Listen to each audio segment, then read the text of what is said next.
Estamos en una nueva semana y está comenzando Biblia Fácil. Gracias por acompañarnos en este estudio semanal de la Biblia. Toma allí tu Biblia en mano porque hoy una vez más vamos a abrir y encontrar una revelación de esperanza para nuestra vida. Pero sobre todo, nuestra intención es descubrir en el libro de Apocalipsis a Jesús en cada capítulo. Bienvenido, gracias por acompañarnos. Estoy aquí junto a mis amigos con quienes compartimos esta temporada.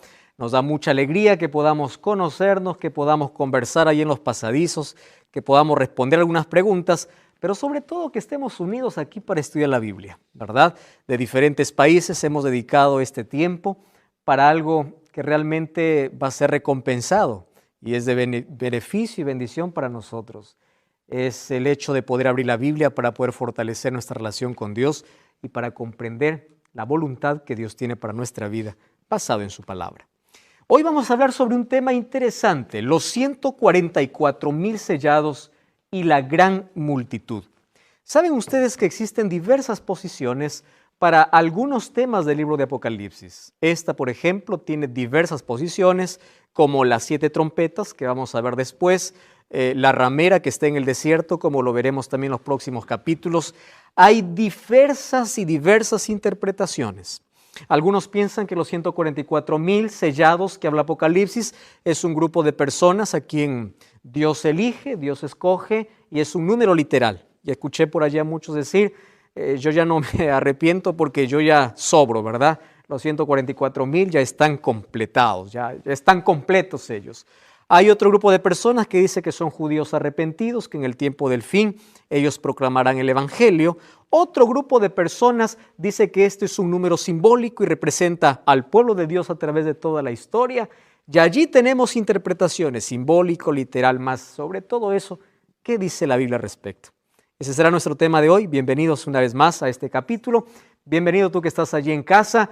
Listo, toma lápiz y papel. Vamos a abrir la Biblia y vamos juntos a permitir que Dios pueda hablar a nuestro corazón a través de su palabra. Vamos a hablar acerca de los 144,000 sellados y la gran multitud. Un tema realmente interesante, como ya les estuve mencionando, diferentes puntos de vista, diferentes interpretaciones, mas hoy vamos a hablar basado en la Biblia, ¿qué significa? ¿Qué representa este grupo especial? ¿Y por qué dice 144,000? Entonces allí nos presentamos ante la primera pregunta. ¿Quiénes son los 144,000 sellados? Abrimos la Biblia para ver de qué grupo está hablando. Apocalipsis capítulo 7, versículo 4. Apocalipsis capítulo 7, versículo 4.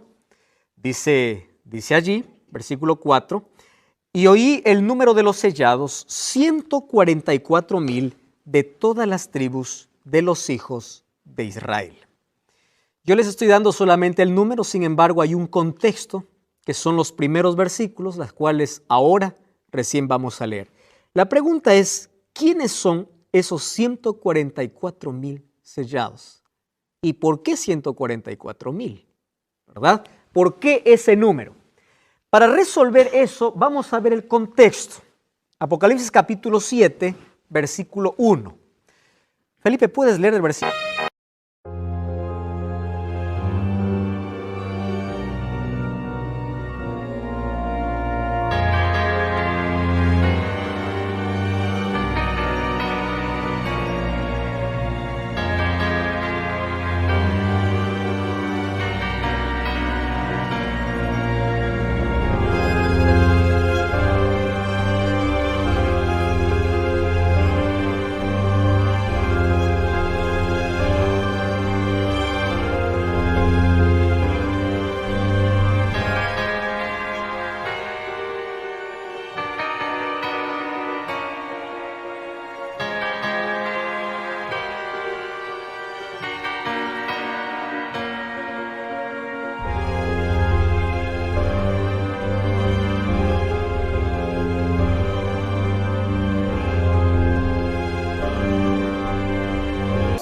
Versículo 1 hasta el versículo 3, por favor, 7, 1 al 3. Después de esto vi 4 ángeles en pie sobre los 4 ángulos de la tierra, que tenían los 4 vientos de la tierra, para que no soplase viento alguno sobre la tierra, ni sobre el mar, ni sobre ningún árbol. Vi también a otro ángel que subía de donde sale el sol, y tenía el sello de Dios vivo, y clamó a gran voz a los 4 ángeles, a quienes se le había dado el poder de hacer daño a la tierra y al mar, diciendo: No hagáis daño a la tierra ni al mar, ni a los árboles, hasta que hayamos sellado en sus frentes a los siervos de nuestro Dios. Interesante, los 3 versículos que leyó aquí Felipe, habla hace una referencia del número 4 en diversas ocasiones. Primero encontramos 4 ángulos de la tierra. Luego encontramos 4 vientos, ¿verdad? Y luego encontramos a alguien que clama a gran voz a 4 ángeles. Entonces encontramos 4 ángulos, 4 vientos y 4 ángeles. En ese contexto, este ángel que le dice: no suelten los 4 vientos porque hay algo que necesitamos hacer. Recuerdan ustedes que hasta aquí estamos viendo en manera progresiva los acontecimientos que ocurrieron, que ocurren y aquellos que ocurrirán en el tiempo del fin. Y aquí habla de 144,000 sellados. Solo que estos son sellados en un momento especial, cuando los 4 ángeles están a punto de poder soltar los 4 vientos. Ángel no solamente se refiere a un ser divino en la Biblia, también pueden ser mensajeros. Pero en este contexto son 4 ángeles, 4 seres divinos. Cuando se habla de los 4 ángulos de la tierra, está hablando de la totalidad de la tierra. Aquí estaríamos hablando prácticamente de los 4 puntos cardinales, ¿verdad? De la totalidad de la tierra, los 4 ángulos de la tierra, que le dice, ellos están deteniendo los 4 vientos. Entonces, nosotros tenemos que comprender qué cosa es vientos en profecía. Si 4 ángulos significa la totalidad, 4 vientos, ¿qué significa en profecía? Entonces vamos al libro de Jeremías capítulo 14 o capítulo 4, versículo 11 hasta el versículo 13. Allí dice: en aquel tiempo se les dirá a este pueblo y a Jerusalén: desde las estériles lomas del desierto sopla un viento abrasador en dirección a la capital de mi pueblo. Y allí dice: no es un viento que sirve para aventar ni para limpiar trigo, es decir, no está hablando de un viento literal, sino este viento que haré venir es demasiado fuerte para eso, porque yo mismo dictaré sentencia contra ellos. Y miren la relación que hace entre vientos y ahora lo que viene. Mírenlo avanzar como las nubes, sus carros de guerra parecen un huracán, sus caballos son más veloces que las águilas, y dice: ay de nosotros, estamos perdidos. ¿A qué se refiere entonces con 4 vientos? Está hablando de conflictos, ¿verdad? Allí está viendo carros que parecen un huracán, caballos veloces como las águilas, y aquí está hablando de conflictos sociales, conflictos militares. Entonces aquí dice: los 4 ángeles están deteniendo que esos conflictos puedan acabar con toda la humanidad, pero están deteniendo hasta que los siervos de Dios hayan sido sellados. Entonces allí viene el primer versículo que nosotros leímos. Y oí el número de los sellados, que era 144,000, aquellos que tenían el sello de Dios. ¿Quiénes son estos 144,000? Bueno, la primera característica es simple, ¿verdad? Tienen el sello de Dios. Esa es la primera característica. Los 144,000 tienen el sello de Dios, porque dice que fueron sellados y el número de los sellados fueron 144,000. En sí este grupo tiene 3 características. Vamos a ir analizando una a una. La primera es que ellos tienen el sello de Dios. Entonces ahí tenemos que descubrir cuál es el sello de Dios. Primero, un sello en el Antiguo Testamento es usado como un símbolo de protección, ¿correcto? Un sello protege, cuida.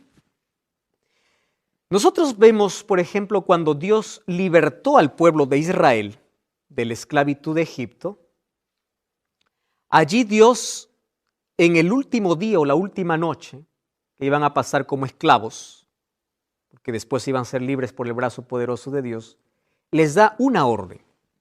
¿Recuerdan ustedes? La orden era de que ellos puedan sacrificar un cordero. Nosotros sabemos que ese cordero representaba a Cristo desde el primer cordero que murió allá en el Edén. Con la sangre de ese cordero pudiesen pintar ¿qué cosa? La puerta, ¿verdad? El poste allí, el umbral de su puerta.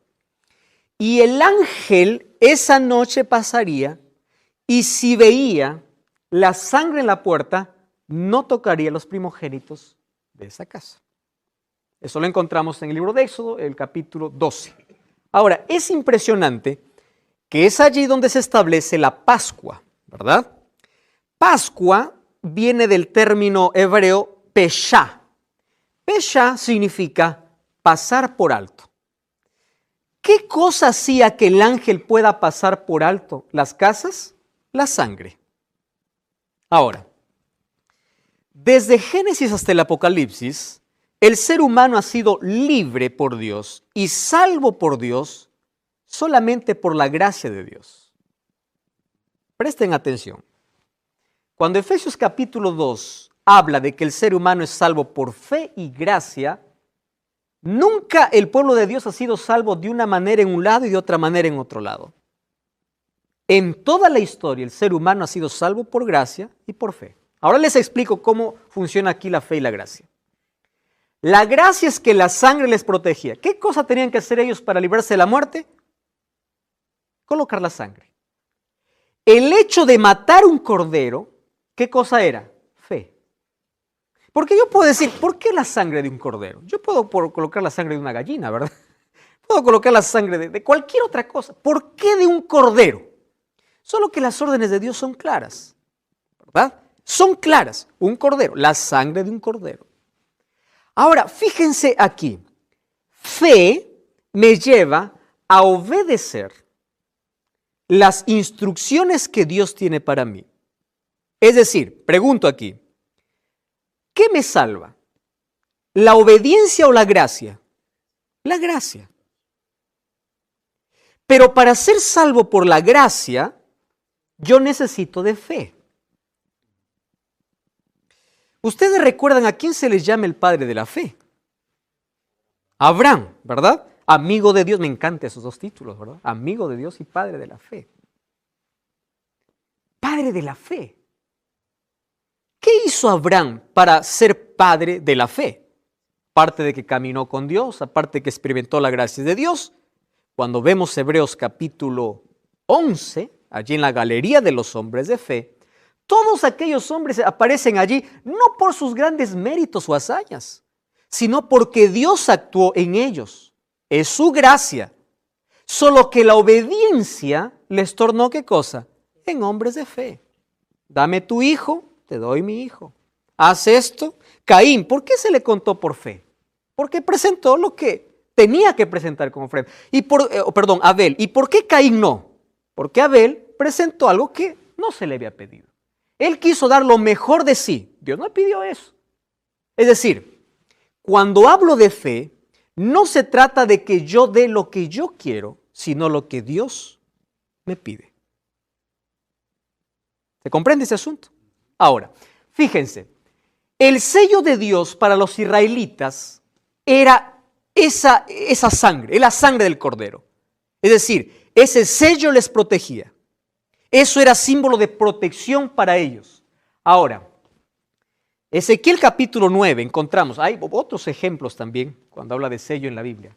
Ezequiel capítulo 9, versículo 4 al 6. Dice, y dijo Jehová, pasa por medio de la ciudad, por medio de Jerusalén, ponles una señal en la frente a los hombres que gimen y que claman a causa de las abominaciones que se hacen en medio de ellas. Dice así, pasa por la ciudad en pos de él y mata, no perdone vuestro ojo, ni tenga misericordia, pero a todo aquel en el cual hubiere señal, no os acerquéis. El sello está entonces ahora ligado a una señal. ¿Cuál era la señal para el pueblo de Israel? La sangre allí en la pared. ¿Cuál era la señal? Aquí no dice, ¿verdad? ¿Cuál fue la señal literal? Pero dice, mata a todo aquel que no tenga esa señal o ese sello. Correcto. ¿Por qué eran salvos ellos? Por la gracia de Dios. Pero ellos, ¿qué cosa tenían que tener? La señal. o sello. Muy bien. Ahora entonces, ¿cuál es el sello de Dios? Interesante, porque los 144,000, ¿qué cosa tienen? El sello de Dios. La Biblia en el Nuevo Testamento encontramos muchas referencias hablando de un sello específico y especial que todos los hijos de Dios tienen. ¿Cuál es ese sello? Solamente tomando un texto, Efesios capítulo 4, versículo 30, dice así: no contristéis al Espíritu Santo de Dios, con el cual fuisteis sellados, ¿para qué día? Para el día de la redención. Presten atención ahora. Eso significa que cuando una persona acepta a Cristo, recibe la garantía. Pero esa garantía demanda de que yo todos los días debo buscar a Dios, ¿verdad? No es que yo recibo el Espíritu Santo en un momento y ya, ahí se acabó y soy salvo para siempre. Nosotros ya vimos en los programas anteriores que el hecho de que tengas un encuentro con Dios no te garantiza de que en el final tú estés al lado de Dios para siempre, porque tú puedes perderte en el camino. Bueno, el sello de Dios es la garantía de todo hijo de Dios. Cuando uno acepta a Dios, uno se arrepiente no porque el ser humano produce arrepentimiento, sino porque el Espíritu Santo nos convence del pecado. Jesús mencionó de que el Espíritu Santo, una de las tareas que haría era convencer de pecado. No es que yo busqué a Dios, es que Dios me buscó y el Espíritu Santo me trajo a Dios. Y soy sellado por medio del Espíritu Santo. Ahora, ¿cuál es la evidencia de que el Espíritu Santo vive en mí? Hay algunos que dicen, pues la evidencia es hablar lenguas, ¿verdad? La evidencia es alguna demostración, algún fenómeno, alguna cosa. Si voy a Efesios capítulo 5, el capítulo 5, voy a encontrar que las evidencias del Espíritu Santo es que en mi corazón haya amor, gozo, paz, paciencia, benignidad, bondad, fe, mansedumbre, templanza. Contra tales cosas, dice, no hay ley. Porque la evidencia del Espíritu Santo en mi vida me coloca en esta palabra, en armonía con Dios. ¿Correcto? Yo no puedo decir, tengo al Espíritu Santo cuando mi vida no está en armonía con Dios. Ahora la pregunta es, ¿cómo mi vida está en armonía con Dios? Cuando yo soy obediente. ¿Obediente a qué? A su palabra. ¿Dónde yo descubro el plan que Dios tiene para mi vida? En la Biblia. Entonces, el Espíritu Santo vive en mí cuando yo vivo la palabra de Dios. Cuando yo escucho, cuando yo obedezco. Voy a hacer un paréntesis aquí porque hay muchos que malinterpretan ese asunto. La obediencia no es la causa de la salvación. La obediencia es el resultado. Hay una enorme diferencia entre causa y resultado. La causa de la salvación es la gracia. ¿Por qué nos salvamos? Por gracia. Es la causa. El resultado de que yo tengo la gracia de Dios, el Espíritu Santo, hace que mi vida se coloque en armonía con su voluntad. Ahora fíjense, en el tiempo del fin habrá dos asuntos que hará que el pueblo cristiano esté dividido. Y a eso lo tomamos como una señal distintiva. Vamos a abrir la Biblia. Isaías capítulo 8, versículo 16. ¿Alguien tiene allí el texto? Puede leer. Yo aquí voy a buscar también el texto. Isaías, tú que estás allí en casa, puedes allí abrir tu Biblia y puedes leer también el texto. ¿Tienen allí? Gracias, Pablo. ¿Qué cosa dice? Ata el testimonio, sella la ley entre mis discípulos. Muchas gracias, Pablo. Entonces allí dice, ata el testimonio y sella mi ley entre mis discípulos. ¿Cuál es el sello de Dios? El Espíritu Santo. El Espíritu Santo me coloca ¿en qué? En armonía con la palabra de Dios.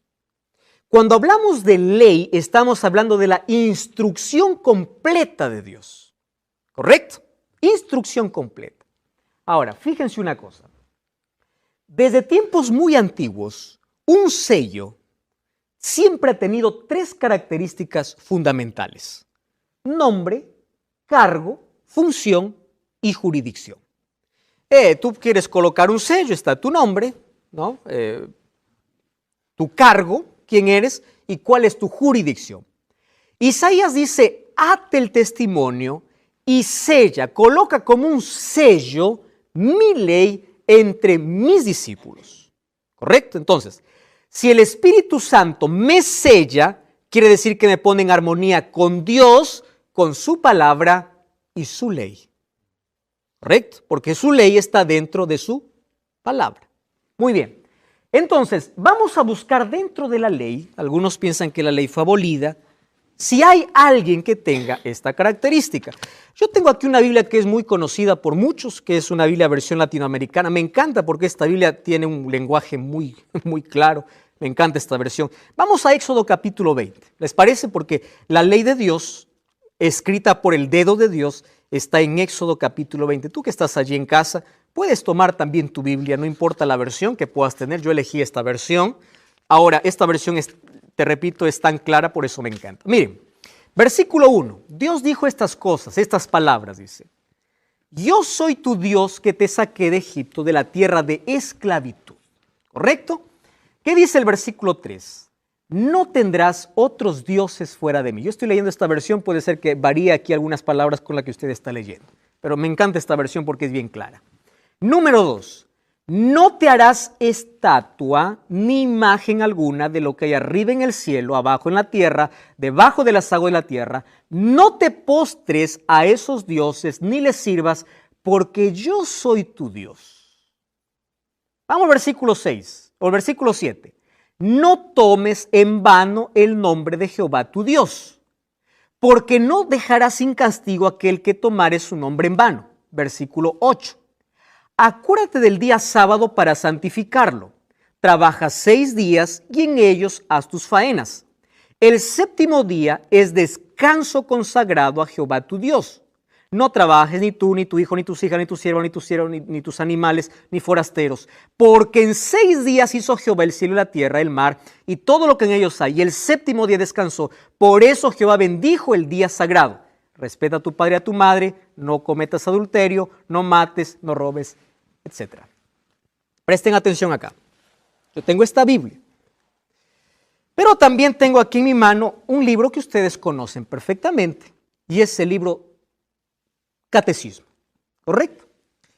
Cuando esto yo voy a mostrar en otro programa, más si usted tiene un catecismo allí en casa, yo quiero que revise el capítulo donde dice los 10 mandamientos. Yo lo voy a revisar aquí en el próximo programa, ahora no.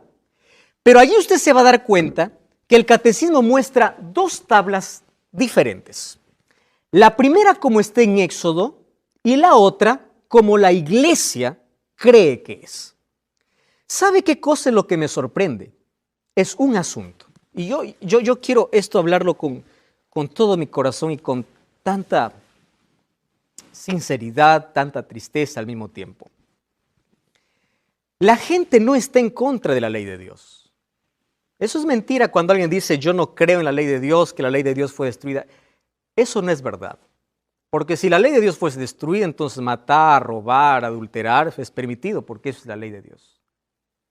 Presten atención aquí. El problema nunca ha sido la ley. ¿Saben qué ha sido el problema? 2 mandamientos que tienen que ver con adoración. Si ustedes revisan cómo la ley de Dios fue cambiada y cómo es enseñada, 2 mandamientos son quitados de Éxodo capítulo 20. ¿Saben cuáles son? El segundo y el cuarto. ¿De qué habla el segundo mandamiento? No te harás imágenes. ¿Y de qué habla el cuarto mandamiento? Guarda el día sábado. Presten atención aquí. Los 2 mandamientos hablan de adoración. No te hagas imágenes, no adores otro Dios. Guarda el sábado porque Dios levantó en la creación el sábado como un monumento para ser observado. ¿Correcto? Los 2 tienen que ver. Entonces, el ataque no es a la ley. No, la ley no existe, la ley fue clavada. Pablo dice, el fin de la ley es Cristo. Claro, la finalidad de la ley era Cristo. A Colosenses 2:16 dice que ya no sirven ni más sábados, ni más lunas nuevas, ni nada. Eso todo fue abolido. Veamos el contexto en el cual escribió Pablo. ¿Y a quién estaba escribiendo Pablo? El asunto no era la ley, el asunto era el sábado. Entonces, de toda la ley hay un mandamiento que no solo es discutido, sino es olvidado. Si ustedes leen Éxodo capítulo 20, el único mandamiento con el cual comienza acuérdate es el cuarto. No existe otro que diga acuérdate. ¿Por qué? Porque Dios sabía que la humanidad con el tiempo iba a olvidar, iba a reemplazar este mandamiento, colocando otro monumento encima de aquel que Él ya levantó en la creación. ¿Dónde fue levantado? Allí en el jardín del Edén. El monumento de la creación. Jesús, cuando vino a la tierra, murió y descansó el sábado, levantó el monumento de la redención. Creación y redención. Ahora el ser humano quiere colocar encima otro monumento para recordar, ¿qué cosa recordar? La resurrección de Jesús. Ahora yo les hago una pregunta. Dios, no voy a hablar en términos como a nosotros nos gustaría pensar. Dios se deleita en que una persona le recuerde desobedeciéndole. Su palabra es tan clara. Yo leí la Biblia, les comenté a algunos de ustedes varias veces desde niño. Yo encontré 104 versículos hablando del único monumento que tiene Dios. Único. Ahora, si nosotros revisamos el sábado tiene 3 características. Primero, nombre, yo soy tu Dios. Cargo, creador. Jurisdicción del cielo y la tierra. Ahora, termino con este texto en la primera parte. Ezequiel 20:20 dice, santifiquen mis sábados y sean por señal entre mí y vosotros para que sepáis que yo soy Jehová, vuestro Dios. Gracias por acompañarnos. Esto es Biblia Fácil. Hoy estamos hablando acerca de los 144,000 sellados. La primera característica es que estos tienen el sello de Dios. Vimos que todos los hijos de Dios, cuando nos encontramos con Él, tenemos el sello de garantía que es el Espíritu Santo que nos lleva a vivir en armonía con su palabra. ¿Correcto? Ahora vimos que hay una señal específica dentro de la ley de Dios y es el mandamiento olvidado y es el día sábado. Hay algunas personas que interpretan de la siguiente manera. Dice, ustedes predican el sábado porque creen que el sábado salva y yo en todas las temporadas de Apocalipsis vengo diciendo lo mismo y lo voy a decir nuevamente con tanta claridad. Solo somos salvos por gracia.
Lo voy a repetir una vez más, porque alguien todavía queda con confusión por allí.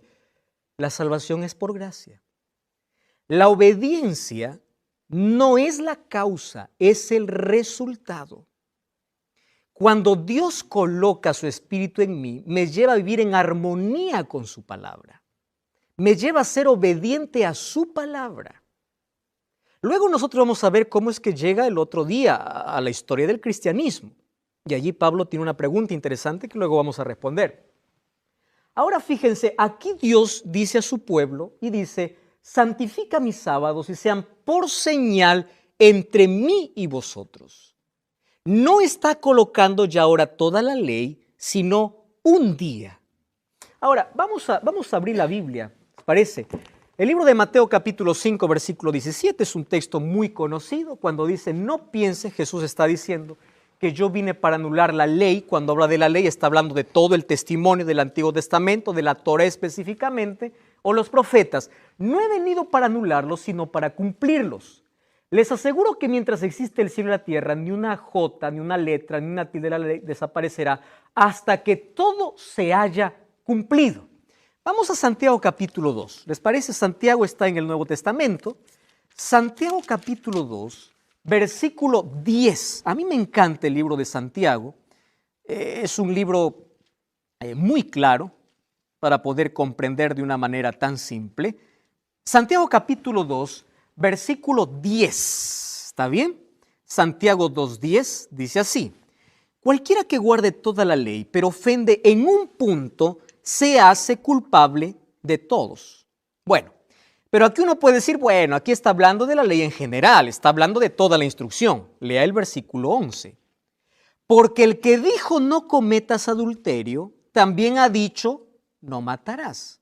Ahora yo les hago la pregunta, ¿a qué ley está haciendo referencia Santiago?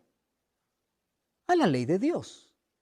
Está tomando literalmente esa ley. Ahora dice, si tú no cometes adulterio pero matas, te has hecho transgresión de la ley. Versículo 12. Así hablad y así haced, como los que habéis de ser juzgados por la ley. ¿Qué cosa dice?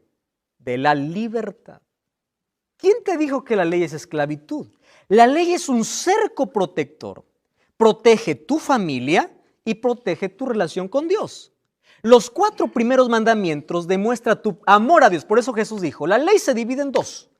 Amor a Dios y amor al prójimo.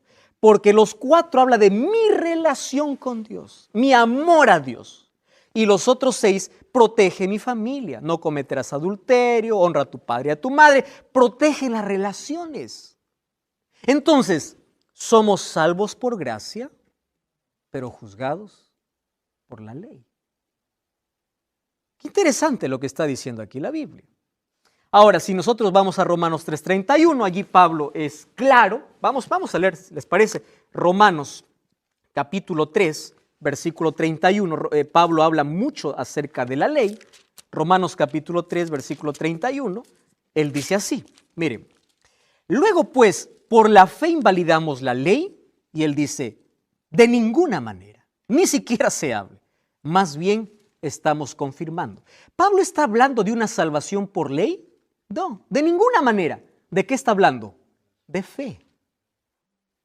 Porque el ser humano es salvo por fe y gracia. Entonces, es interesante que en el tiempo del fin, aquellos que tienen el sello de Dios, por medio del Espíritu Santo, tendrán un sello invisible. Esto se llama un sello escatológico. ¿Por qué? Presten atención. Porque hay un solo punto que divide en este mundo a los cristianos, y es el día de adoración. Hay otros temas que dividen, vamos a ver en los próximos capítulos cuando hablemos de la inmortalidad del alma y de otros asuntos, pero el día de adoración es el punto central. Existe solo 2 días, ¿verdad? Sábado y domingo. Ahora, si un sello era la señal de libramiento o protección, significa que Dios colocará un sello en aquellos que guardan sus mandamientos, reverencian su ley y rehúsan aceptar la señal de la bestia y su imagen. Este tema va a estar interesante, lo vamos a ver en los próximos capítulos. Porque en contraposición al sello, ¿qué cosa está? La marca. Primero revisemos el sello, luego vamos a ver la marca en los próximos capítulos. Miren, yo tengo ese libro, es muy interesante, lo tengo aquí. Este libro es escrito por el doctor Samuel Bacchiocchi. Si ustedes leen aquí en la parte final, dice que esto es una tesis doctoral, ¿correcto? Samuel Bacchiocchi hizo su doctorado en la Universidad Pontífice Gregoriana, en la Pontífice Universidad Gregoriana. Esta tesis fue presentada en el año de 1975, publicado como libro en el año de 1977. Aquí en este libro, bueno, él lo convirtió en libro su tesis, es una tesis doctoral, ¿correcto? Él lo hizo en Roma. En esa tesis lleva el imprimatur del Vaticano. Quiere decir que esta tesis fue aprobada por el Vaticano, ¿correcto? Para que le puedan dar el grado de doctor, tuvo que ser aprobada. ¿De qué hizo su tesis Samuel Bacchiocchi? Esta es una de las evidencias más cercanas que tenemos, aunque ya tiene algunos años. Toda esta tesis se basó en la historia, él hizo una investigación en cómo el domingo ingresó a ser día de adoración dentro de la iglesia cristiana, pero no dada por Dios. Entonces aquí presenta todos los documentos desde la iglesia primitiva, haciendo un recorrido a través de toda la historia de la iglesia. ¿Y saben qué dijo el Vaticano? Es verdad, nosotros aceptamos el día domingo, no dice la Biblia, pero nosotros lo aceptamos. ¿Por qué? Entonces yo tengo aquí otro libro interesante llamado Dies Domini. Es un libro que ustedes pueden ver en cualquier librería. Lo escribió Juan Pablo II, estableciendo las bases de por qué se guarda el día domingo. Y saben, es interesante que lo que él coloca aquí presenta un solo sustento. ¿Cuál es? Guardamos el domingo porque ese día resucitó Jesús. ¿Correcto? ¿Es bíblico? No es bíblico, pero resucitó. Dios lo puso en su palabra, no está en su palabra, pero lo guardamos. Bueno, no voy a hablar de esa historia porque eso lo vamos a hablar un poco después. Ahora, fíjense una cosa.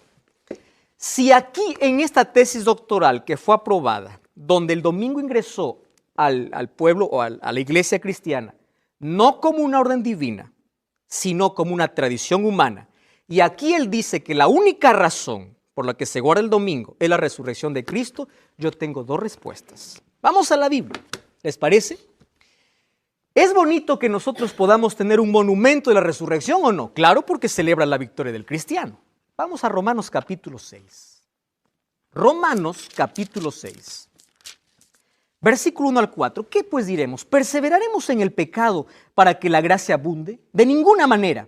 Versículo 3. ¿No sabéis que todos los que hemos sido bautizados en Cristo Jesús, hemos sido bautizados en su muerte? Porque somos sepultados juntamente con él para muerte por el bautismo, a fin de que como Cristo resucitó de los muertos por la gloria, así andemos en vida nueva. Si hay un símbolo que habla acerca de la resurrección de Cristo y que celebramos los cristianos, ¿cuál es? El bautismo. ¿Qué ceremonia nos recuerda la muerte de Cristo? La cena del Señor. ¿Se acuerdan que Jesús estaba reunido con sus discípulos y les dijo así? Cada vez que ustedes coman y beban de este fruto de vino o coman de este pan, van a anunciar la muerte de Jesús hasta que Él venga. Entonces, Dios ya colocó un monumento. Si el ser humano quiere colocar un monumento encima, está yendo contra la autoridad de Dios. Recuerdan que un grupo de tradiciones fueron infiltradas dentro de la iglesia y dentro de ellas se infiltró esta. Ahora, fíjense una cosa interesante. En el tiempo final, el pueblo entonces que adora a Dios está dividido en dos grupos. Alguien que quiere ser leal no a una iglesia, ojo con lo que voy a hablar, porque una placa no salva, queridos. Una iglesia no salva. Somos salvos por fe y gracia. Sino que si nosotros queremos ser leales a la palabra de Dios, tenemos que seguir lo que Dios tiene en su palabra. Esto se convierte en una señal o en un sello distintivo. Ya les mostré aquí lo que dice el Papa Juan Pablo II en el libro Dies Domini, ¿verdad? Diciendo que el único sustento es la resurrección de Cristo. Sin embargo, Dios ya colocó un monumento para su creación, para su muerte y para su resurrección. Nosotros no tenemos que colocar nada encima de ello. Muy pronto, desde ahora está dividido, pero muy pronto el cristianismo será solamente dos grupos. Ustedes saben que hoy estamos a grandes pasos de un ecumenismo religioso. ¿Qué cosa es ecumenismo? La unión de las iglesias. Tenemos tantas cosas en común, solo nos cambia el nombre y la placa. Entonces, muy pronto, esto solamente se dividirá en dos grupos, 2 días de adoración. Ojo, el sábado no salva, quien salva es Cristo. Pero el sábado se constituye ahora en un sello visible, en una señal de obediencia de aquellos que tienen el Espíritu Santo y de aquellos que viven en armonía con la voluntad de Dios, no con lo que alguien pueda suponer. Entonces, los 144,000 son personas selladas con el sello de Dios. Y número 2, miren, Apocalipsis capítulo 7, versículo 13 y versículo 14, dice así, 7, 13 y 14. Entonces, uno de los ancianos me habló diciendo, estos están vestidos de ropas blancas. ¿Quiénes son y de dónde han venido? Yo les dije, Señor, tú lo sabes. Él me dijo, estos son los que han salido de la gran tribulación. ¿De qué momento está hablando? Cuando se cierra el tiempo de gracia en el cielo, las 7 plagas caerán sobre la tierra, un tema que veremos a futuro. Y habrá tribulación no solamente para los malvados, sino también para el pueblo de Dios. Un tiempo de angustia, como lo menciona Daniel capítulo 12, versículo 1. En aquel tiempo se levantará Miguel. Cuando Cristo termine su obra de intercesión, dice, el gran príncipe que está por parte de los hijos de tu pueblo será un tiempo de angustia, cual nunca hubo desde que existen las naciones hasta entonces. En ese tiempo, tu pueblo será librado. Aquellos que están escritos su nombre en el libro de la vida. Ahora, esa gran tribulación significa que los casos están decididos. Apocalipsis 22:12 dice, el justo sigue siendo justo, el santo sigue siendo santo. Es decir, se acabó la oportunidad para todos.